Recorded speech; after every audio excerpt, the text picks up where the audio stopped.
So, guys, what have you been holding on to that no longer serves you? For many of you guys, you have been avoiding making a decision about something. There may be two things, right, that you invested time in. You invested more time into one thing than the other, right? This could be a job, this could be a relationship, a marriage, this could be a business, two different businesses, whatever the case may be, right? You are avoiding making this decision. For some of you, you're avoiding making this decision because you may have had a child, or you're about to have a child. For others of you, you're avoiding making the decision because you don't want to learn another lesson.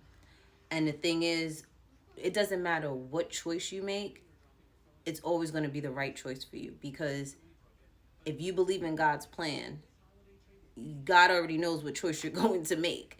And whether it's with lessons or with blessings or both, there is a need for you to just make the choice.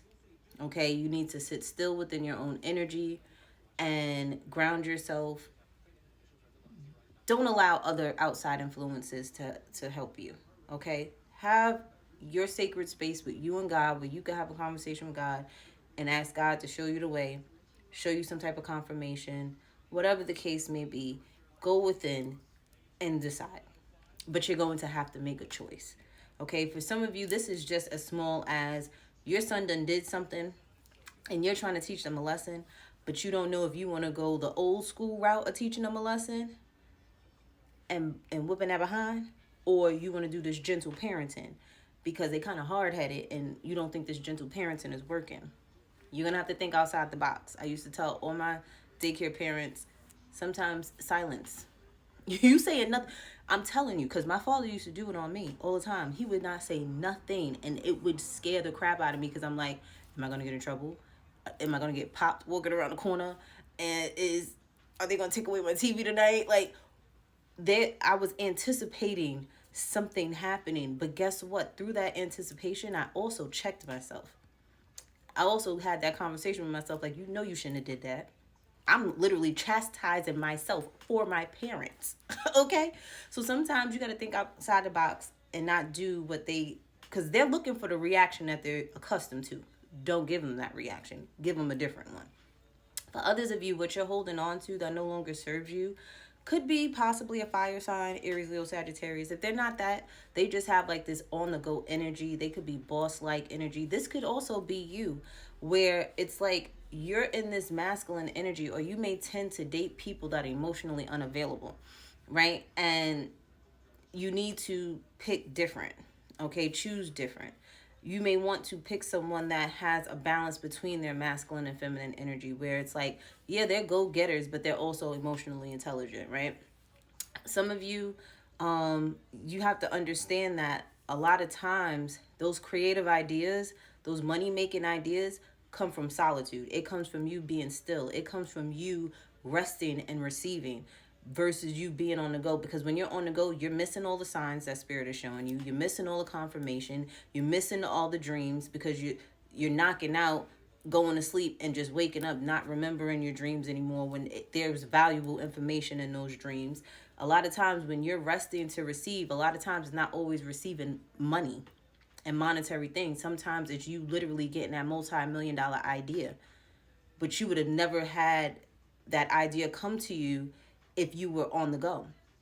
Some of you, it's you literally sitting there resting to receive confirmation on something. If you're stuck trying to make a decision and you prayed to have confirmation, if you're always on the go, how are you going to pay attention to the signs to see the confirmation? Sometimes that confirmation is in a movie. And if you didn't sit down to watch that movie, you would have never got the enlightenment that you were looking for, or the answer that you was looking for.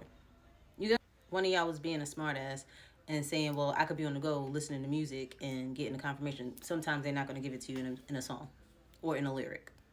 Sometimes it may be something different, where it may be you just sitting in your living room or sitting at the park, and a spirit animal comes around and you're watching its behavior, and then the information clicks. For others of you, you're holding on to a betrayal, someone lying on you, cheating on you, taking something away from you, and it's left you scorned. okay? And there's a need for you to understand that you not allowing someone to change who you are, your character, how you move in the world, that's the lesson, okay? You not becoming that scorned man or woman because they did you wrong. The lesson would be you knowing that it wasn't you, it was them. They have a problem. You didn't do anything, they did it. It's a them problem, not a you problem. Okay, you not taking things personally, because sometimes it's cliche, but hurt people just like broken people raise broken children, right? Um, but there's a need for you not to become like the people that hurt you, or even look like the pain that you went through, because people wonder why certain people don't look like the pain that they went through. Is because they didn't allow it to change them. They didn't allow it to personally affect them. We went and looked in and said, it wasn't me. I did my best. I loved this person. I cared for this person, and they still betrayed me. They still cheated on me. They still lied to me. You know, that's a problem with them. Don't take it personal. Okay? Don't take what they've done personally, because it has everything to do with them. They have some healing to do. Okay? And sometimes we do attract people, even though we may heal, we may still attract people that hurt us due to us judging them for where they are. Because at one point in time, you may have been there too.